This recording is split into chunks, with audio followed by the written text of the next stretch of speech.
Coming up on Empire Report, UEE Senator Janet Ali is embroiled in a corruption scandal. Investigators claim she accepted lavish trips, meals, and even an Origin M50 from a wealthy constituent in exchange for political favors. Is her Senate seat now on the line? ProPal executives find themselves in hot water once again after a jaded teenager was severely injured when one of their guns allegedly exploded in her face. Victoria Hutchins puts her life on the line to see just how dangerous ProPal products really are. Say it ain't so. Fans of Forever are heartbroken after Sid Stiles announced he was leaving the group for personal reasons. Is a solo career in the works? Or is there something else going on? All that and more tonight on the Empire Report, 2200 SET.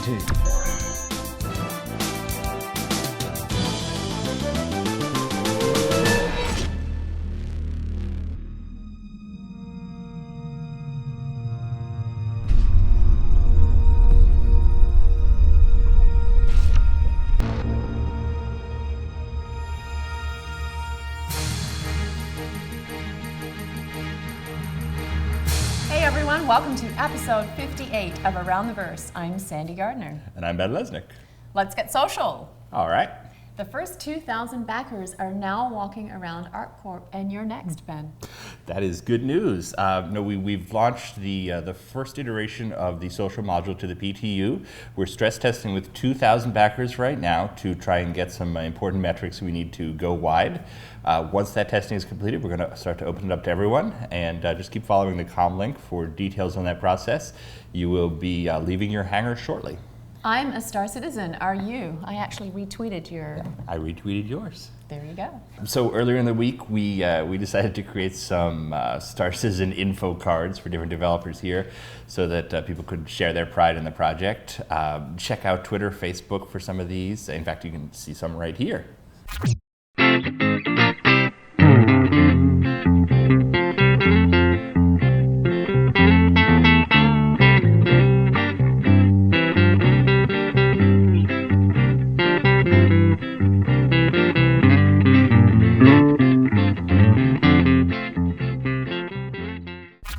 And now we'd like to know what makes you a Star Citizen.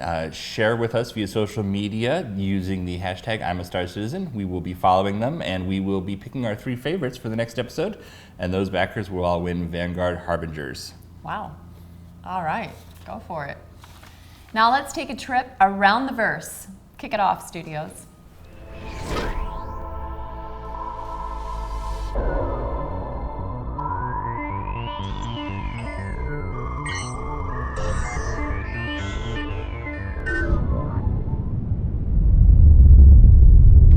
Hey everyone, welcome back to sunny Southern California out here in Santa Monica Cloud Imperium Games. I'm Dane Morlick. I'm Eric Kyron Davis. And we are here with this week's Around the Verse update. And for starters, we've got our 1.2.0 patch coming up pretty soon, so we've been pushing that out to the PTU. For those of you who are jumping on there, should see something really cool, which is our social module. Yeah, very exciting. It is. It's actually really cool looking. As far as ships go, on the tech design side, we've got our own tech designer, Kirk Tomei, who's working on white boxing the Herald to get it hangar ready, and he's also working on the flight readiness for the Herald as well. Speaking of ships, the other ship that we're looking to focus on is the Reliant. Our own Elwin, the lead vehicle artist here in LA, Santa Monica, he's focusing on that ship. It's going to be really exciting. I know he's looking forward to it. Absolutely. Yeah. And that's it. It is. That's it. All right, guys. See you later.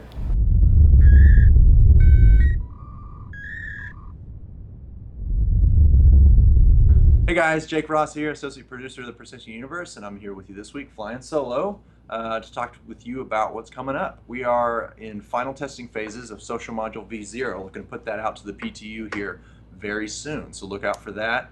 That will feature a few different features: multiplayer ArcCorp, chat, emotes, and player loadouts. The ability to swap and choose. Actually, it's randomized right now, but you'll be able to be different characters in ArcCorp there, so you're not always just clones of each other. So that'll be pretty cool. First time we're seeing that. So yeah, we're kind of in, again, final testing phase, looking at a bunch of different bugs, mostly to do with the generic instance manager, who we affectionately call Jim. Got to make sure everybody's syncing up over the network and showing up in the right places and yeah, getting all that stuff worked out. We're also looking at some various art tweaks here and there. We're looking at an issue where the doors are not opening and closing when they should. So sometimes people are getting trapped in areas where they can't get out of a shop or what have you, or they go up the elevator to ArcCorp from the hangar and all of a sudden they're stuck in the elevator and they can't get out. Everyone's worst nightmare, getting stuck in an elevator. So we're looking to fix those up, and once those are out the door resolved, we can actually push this release to PTU. So that'll be coming up here fairly soon. We are looking a little bit ahead to post Social Module V0 to CitizenCon and what we're going to show there. We can't give away too much what we're aiming to achieve just now, but know that it'll be exciting. We'll get to add a little bit more to the Social Module V0. Right now the features are a little light just because we're looking to test some core back-end technology that is in desperate need of testing, and that's where we rely on you guys to help us out.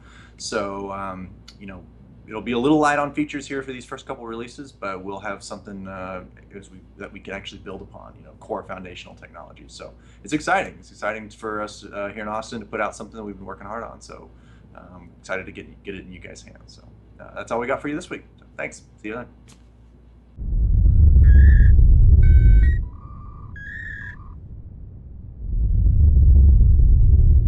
Hi everyone, my name is Ben. I'm a UI designer from SIG LA, visiting here in the UK. I mainly design and implement the ship UIs, so the UIs you see in game when you're flying the ships, like the Merlin and the visor HUD, as well as what you saw in the Gamescom demo, the engineering screens. I've implemented as like the quantum travel HUD, kind of all that. My name is Gavin Bird. I'm a 2D UI artist here at Foundry 42. Recently, I've been working on the new FPS HUD, getting that design created and implemented in Flash. I've also done a lot of work on Shubin, which is one of the huge stations that's in Squadron 42. So I've done a lot of decal work on that and visual design work on that. And more recently, I've done a bunch of stuff for Gamescom, which is like the Crusader globe, like the big hero asset. I did a lot of 2D stuff for that and worked with a 3D artist to get that implemented and shown to you guys as well. So normally I am in LA, but the reason why I'm here now in the UK is because we've actually gathered all the UI artists and developers across all the studios here for basically what is a UI Mega Summit that's about a month long.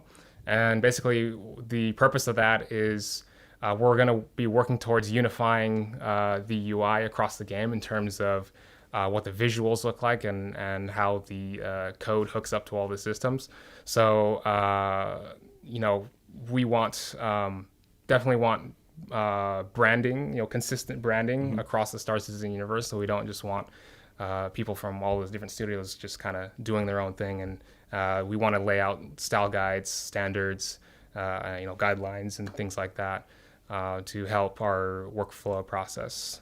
It's pretty important as it lays out the long-term, foundational aspects for the UI going forward. Yeah. So we had a summit back in February in Montreal where we went out and we visited behavior. And it's good to do these summits to, not put a face to the email addresses and actually interact with who you're working on around the world. So the time differences make it very difficult for stuff to get done a lot quicker. So it's great to have these summits and have everyone under one roof for a long period of time so we can get the content out to you faster and get that to you guys out in the universe, as it were. Yeah, being face to face is really nice because it just allows us to have much more efficient communication and bouncing ideas back and forth. It's just much more fluid. Yeah. Just being face to face and especially with everyone across all the studios because we have UI people and pretty much worldwide. So yeah, for sure. Great to be together.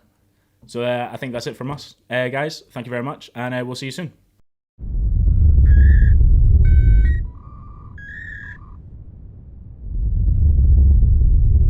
Hey guys, Brian Chambers from the Frankfurt office. The guys have been, and I've been trying to get sorted to get on here to talk to you guys for a while now, and it's finally come together. So here we are.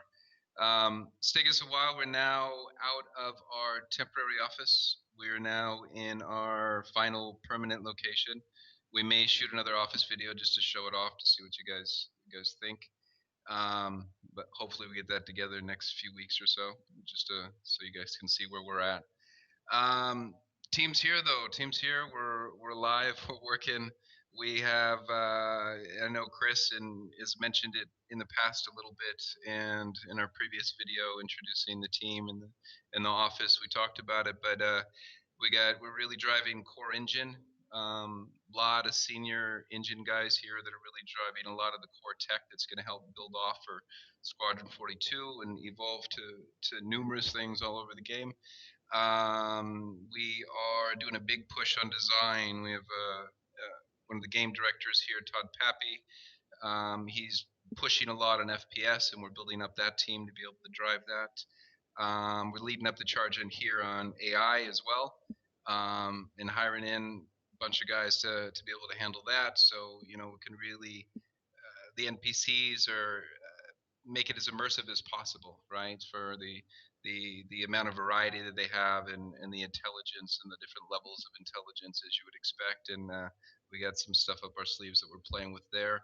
Also pushing on cinematics as well here and really driving that from this office. And Hannes and the guys came back from the shoot now, and they've been pushing on facial the last couple of weeks, and we're really starting to see some amazing results. I think you guys will see some of the first stuff, hopefully, in CitizenCon coming up here soon. So keep your eye out for that. I saw some stuff today in the guy's screen. It looks really really cool. We were all excited. Besides, yeah. I mean, I won't go into crazy detail on everything. Kick it off next week. We'll start getting more detail. Give you weekly updates. Hey, this is what we did here. This is what we did here. Besides everything else, we're just getting this place, sorted and running. Tons of interviews, which is cool. We got people interested in what we're doing here, and we're starting to attract some really good talent. So, yeah. Thanks for watching and stay tuned. And hopefully next time I get something a little more exciting behind me besides this blank wall. So cool. Take care, guys. Big thank you to our studios from around the world. James had a chance to sit down with our associate marketing producer, Alyssa Delhotal. Thanks, guys. We're with associate marketing producer, Alyssa Delhotal. Alyssa, how you doing? Hey, James. Did I get the name right? Yes. It only took us 3 takes. Yes. So you've been here for what, 4 months? Yeah. And what does the associate marketing producer do? My main responsibilities are getting everything ready for the sales. Mm-hmm. I also helped Sandi with the organizing for Gamescom at both of our booths at Gamescom, as well as the eWork party. And mostly just kind of acting as a organizational tool between the community team and our production on the development side, as well as like our designers and artists and so forth. First of all, you killed it at Gamescom. Thanks. It was a lot of fun, and it was probably the best run event we've ever had. That was the single most challenging thing I've ever done in my career. Really? But you done nothing but run events for the past 5 years, right? No. Not at all. So they brought you in, and you've kind of taken over that role, as you said, as sort of like a structure between dev and community and marketing. Yeah. What was the most challenging aspect of that? Just figuring out where everything is, because my understanding is that we, as Cloud Imperium, have gone through multiple ways of organizing how we deal with our files and where they are, where they live, and just trying to consolidate everything into one place so it's easily findable, if that's a word, and then making sure that the communication between the two teams stays tight. I think one of the more challenging things is that the community team has been doing an awesome job with their communication style for so long without me that there's just a little bit of an adjustment period, and I'm kind of a pain in the butt to deal with when it comes to that. Thanks. So what is your experience? You came from Activision. What were you doing there that has allowed you to be so adjusted to this? So I have a long, well, not that long, but I have a long history in the gaming industry. So I started out at Activision as a temp QA tester. Me too, dog. Well, not Activision, but yeah. Well, it's Sony. Yeah.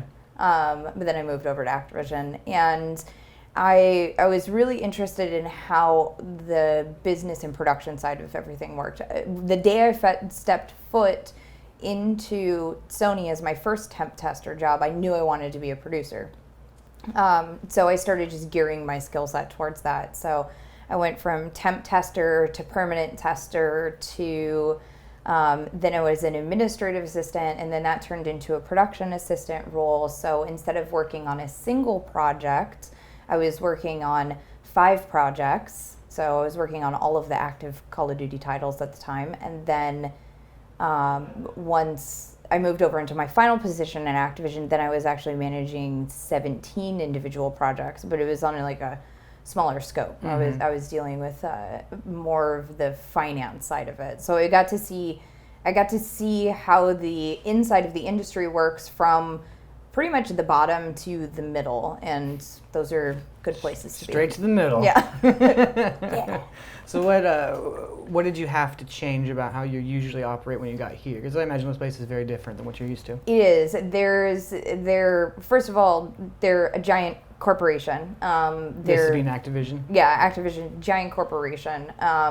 They're very set in particular ways of doing things. There's tons of structure, tons of organization. Coming here, I had to just kind of like take my hands off the reins a little bit because this place runs way better without me freaking out because I don't have an Excel document that has all of our assets in it, that was still taking me a little bit of getting used to. Yeah, you were big on those Excel spreadsheets. I do love Excel, which is so weird because I'm such a stickler for organization, but like my bedroom looks like my closet threw up. So here I'm very organized and very structure oriented, and then at home I'm just a mess. Just a mess? Yeah. Me too, Doug. You've got more knowledge about where ships are and the ship schedule, and tell me how that process has gone and how you wish to improve that. So I have a high-level view of where this ship schedule is. The producers, we have Lisa, Eric, Aaron, are all working on redoing our entire ship schedule to make it so we on the marketing community side can try to deliver ships that people have been waiting for a really long time. There's a ton of work that goes into that requires those producers working with design and art and everybody else to figure out exactly how long each little piece is going to take. And then once they've made those decisions, then I get to look at it, and then Sandi and Ben and I sit down and we're like, okay, well, we want this, we want this, we want this. How do we make this happen? And that's when we schedule out our marketing thing and the sales schedule, which is a secret. Well, I can say from behind the curtain, the past maybe 2 or 3 ship sales since you got here, honestly, have been far easier to do than the ones before. Because before it was Ben and I here till 9 p.m. trying to make sure all the images get in and put them together. Now, it seems like we get that stuff way in advance. Yes, but the easiest ship sale that we have done... The easiest ship sale that we've done to date was the Reliant. And that I credit completely to Mr. David Hobbins, who is he's amazing. And we sat down just to look at what he was thinking of going with, and we were totally happy with it. Completely, there was no revisions necessary. We took everything that he had, and it was just like, okay, go, run. 9 a.m. sale time. It was beautiful. All right, but what's our next ship sale? I'm not telling. Yeah, you can't answer that. I'm not answering that question. All right, well, thank you so much for coming on. Thanks for having me. It's great to have you here. Thanks. This is Alyssa. I'm James. Back to you guys. Thank you, James. Ms. Del Taco? I don't get it. I don't either. I don't know. All right. I don't know why that's a joke. We know the ships you're most excited to see, the new Vanguards. Let's take a sneak peek with Gurmukh. Hi, everyone. This is Gurmukh Bhasin, concept artist here at Cloud Imperium Santa Monica. And I've been working really hard lately on the Vanguard variants and the interior.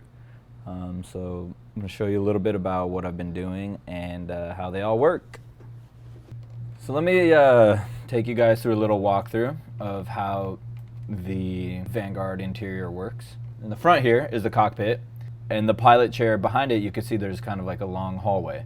So the way that works is this pilot seat actually slides back on a track and spins around at this point right here. Let me pull up a view that shows that. So here is the pilot seat at the back of the track. Purpose for that is I wanted you to be, when you're in the cockpit, I wanted you to be in a really crammed, tight space, feeling isolated. And I kind of wanted this motion of like you pushing back from a chair and then sliding into place when you get into the cockpit. So it gives you kind of a different experience.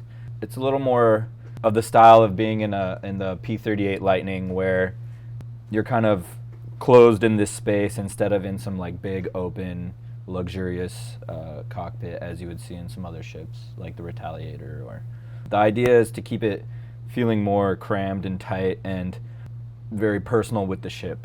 Moving back, the pilot seat is raised up from the floor of the rest of the ship, and that's so that this gun in the front and the landing gear can fold up into the ship.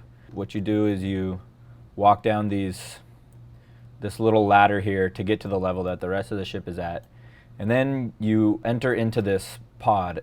It's called like a life pod, or for the different variants they have kind of different names. For the E-War variants called like a E-pod, and then for the bomber variants called a bomb pod. But basically what this is it's your two-person escape pod. I had this idea that instead of going into these coffin-like escape pods where you eject out of the ship and then you're just laying there waiting to be rescued, I thought it could be cool to have a, full room that ejects out. You and your co-pilot will be in space, floating around together in something that's slightly maneuverable. And then when you walk through that, you come out into the back here, which is where the stairs are to enter into the ship, as you can see right here. And so the way the variants work, life pod in the middle here is swapped out, then the weapons will be changed and the colorway will be changed, and then a little bit of change on the cockpit as well.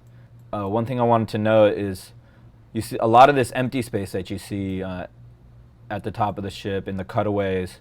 That's actual space that will be used for different components, avionics, shield generators. It's space for all the internals that you're not necessarily going to see within the ship unless you remove some panels and have to access certain things. It's not modeled in there at the moment, and I've seen a lot of comments online saying, what's up with all that wasted space? It's actually there so that a lot of the things that are kind of behind the scenes that you'll see once you take panels off and need to go fix your power plants or your shield generators or your avionics or whatever, that's the space for all that. And also up here there's going to be some ammo storage, so all that space will actually be used, and also needs to be used for internal frame stuff and things like that. For me as a concept artist, I'm mostly concepting the things that you're going to see on a regular basis. One of the things that I think is really cool and unique to this ship is this telescoping turret seat. I really like the way that turned out. So basically it's on a mechanism that telescopes down. You get into your seat here, and then it's kind of like an elevator, brings you back up, and then you're up in your turret like that. Let me show you some art for the bomber variant, which happens to be my favorite variant. On the top here you could see, instead of laser guns or whatever type of guns you have at the turret, it's now a rocket turret. Each side has loaded 18 rockets with a second load in the back here of 18. And then it has a belt system that reloads in the back as you're shooting your rockets out the front. So here's the ship cut in half, and I can show you some of the stuff that I was talking about before. The back here, this is how it folds down. The doors start to open. Right here, this is how the turret seat comes down. And then up here, this is how the pilot seat works. Spins around and shoots you into place. So with this bomb pod, my favorite part, in the inside here you have a glass partition, and then you have 3 torpedoes in the back. These are size 2 torpedoes. They're pretty big, as you can tell, compared to the scale figure here. There's a door here. It's kind of hard to see. Let me do it from this side. When you are dropping your torpedoes out, there's this glass partition, so it keeps you in an enclosed area instead of being open to space. And with this glass partition, you're staying area that's controlled by gravity. by your ship systems and stuff like that. But at the same time, you get the option to see your bombs dropping out and leaving your bomb pod. A base render of that. Yeah, so on this side you got your beds, and then on the other side, where you walk down the middle, the other side is your 3 large torpedoes separated by that glass wall. So imagine, sleeping in your room with 3 huge bombs right next to you. If you hit a bump or crash into something, you might explode your whole entire ship. And then the last variant is the E-War variant. And so the E-War variant, like I said before, is a little more meant for scrambling electric signals for other ships, and then kind of shutting them down, and then maybe being able to sneak up on them, board their ships, pirate them, take over. Yeah, just a lot of like different server racks and workstations to fix your electronics, and over here is kind of like just a bunch of screens to do send out different type of codes and signals and stuff like that. So with the E-War variant and with the Herald coming up, the design team really taken a big step towards figuring out the gameplay and the role and the function of these E-War ships and how they're going to work within the whole universe, putting in a lot of work on figuring out the systems, how they work, how the gameplay is going to work, how the players will take down other ships electronically. And so you'll probably be seeing a bit of information on how all that works in the next coming weeks. And it's pretty exciting stuff. I think it's going to be pretty fun for the way it works in game. So. All right, guys. Well, I hope you enjoyed what you saw with the Vanguard interior and variants. I've been putting a lot of work into these, and really excited how they turned out. And I hope you guys like them as well. As you can see, it's pretty far along. And I hope to see a bunch of you flying them around in our universe when that comes out. All right, see you later.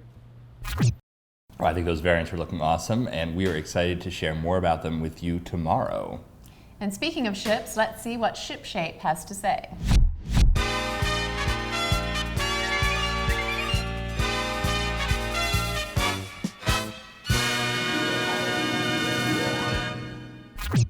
Hello everyone, and welcome to this week's episode of ShipShape.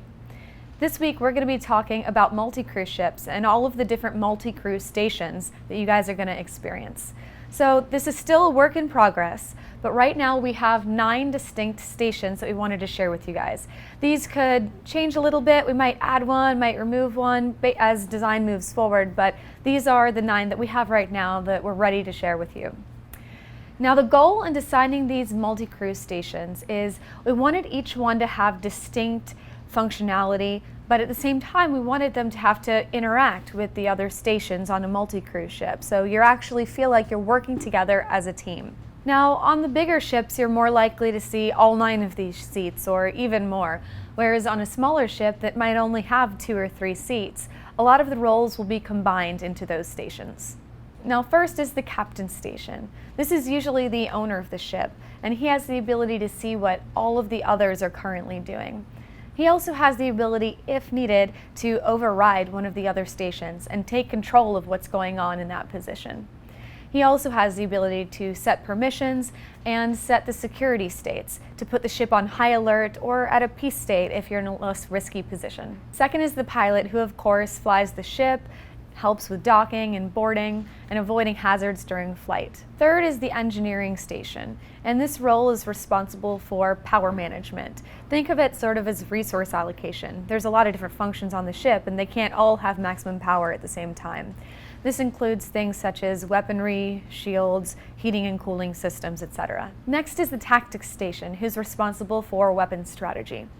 This includes ammunition management, which weapons are in use at the time, target painting, countermeasures. Fifth is the navigation station.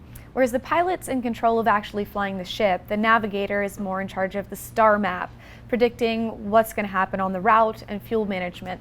If you've ever sat next to someone driving with a GPS, you've done this position in real life. The next station is the turret station, who's in control of actually manning the weapons that are being used, and where applicable, drone control. After this, you have the science station, and this can mean a variety of things depending on the ship. This could include e-war, it could include medicine, it can include scanning, all depending on the ship. Next up, we have the communications station, who's in charge of all internal and external comms within the ship. This can mean anything from talking to other ships to the intercom to all the passengers on the ship. They also have visibility on all of the market data for any stores that might be within the ship. Next up, we have the communications station, which is in charge of all internal and external communication on a ship. This includes everything from speaking over the intercom to interacting with other ships that might be in the area. They also have the ability to access all of the market information for any stores that might be on board the ship. And finally, we have the security station. This station is not only in charge of any crew NPCs that might be staffing the ship, but they can also perform a lot of functions across the ship, such as locking and unlocking doors, setting off alarms. Now, those are the 9 main stations, and as I mentioned before, smaller ships are, of course, not going to have all 9 of those. In a smaller ship, such as the Super Hornet, the pilot, for example, can fly the ship and also have access to the main weapon. The co-pilot has access to the rest of the weapons and a lot of the secondary features such as power management and the shields.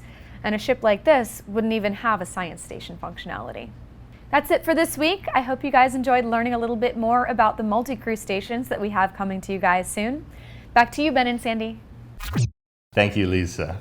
I would like to give an update on our events. Firstly, starting with Dragon Con. Ben, give us the details. I will be headed to Dragon Con in about a week and a half, and I'm bringing with me 2 of our very best Daves, Dave Haddock and David Ladyman. We'll be answering all sorts of Star Citizen questions, hanging out with backers, and we're on several panels. We'll have the exact schedule up later this week, but I can tell you that the big Star Citizen Q&A is on Saturday. So if you're coming to the con for just one day, that's the one to do it at. And I know fans have asked for me to join. I'm very busy at the moment, but if I possibly can make it, then I will try and make it on that Saturday. That would be awesome. I would love to show you Dragon Con. I will try my very best. Citizen Con, all those plans are underway. Myself, Chris, and Thomas Hennessy will be flying from Los Angeles, and it will be the whole UK team at Foundry 42. So it is looking great. The venue's awesome, the Concorde in it. Please stay tuned on the comlink for updates. Speaking of conventions, we have some photos from QuakeCon, which were taken by our fantastic volunteer moderator / backer Legante.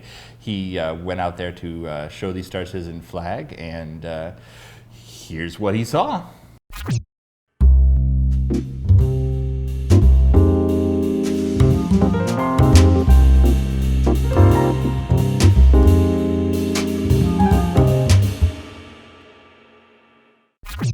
Just want to give a little update on the character art.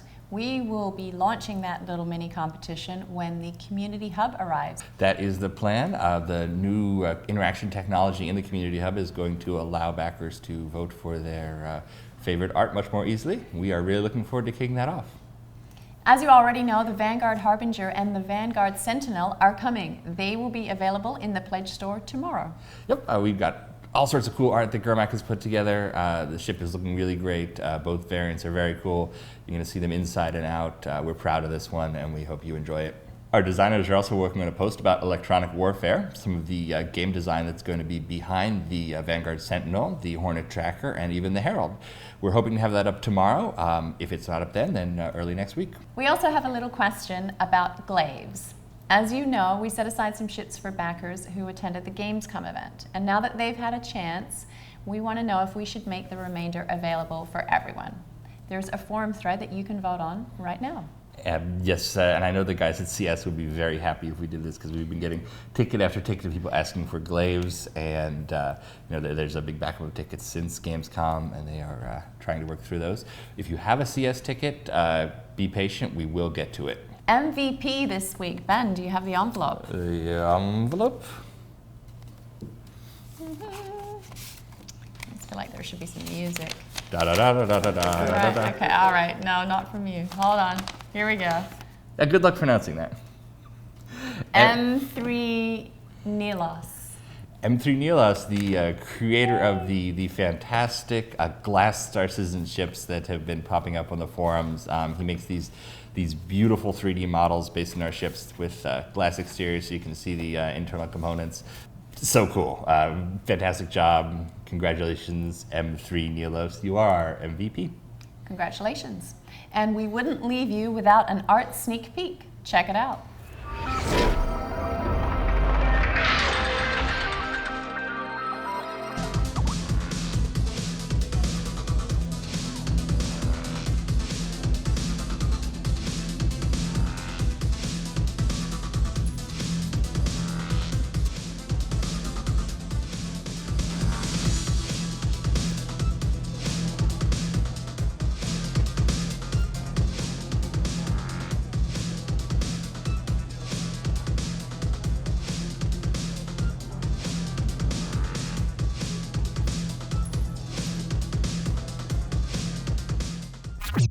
Be sure to tune in tomorrow to Reverse the Verse at 11 a.m. Pacific on Twitch. We'll answer your questions about that sneak peek and everything else Star Citizen, including what we expect to be plenty of Vanguard questions. Thank you to all of our subscribers for making this show possible, as always. We will see you next week on Around the Verse.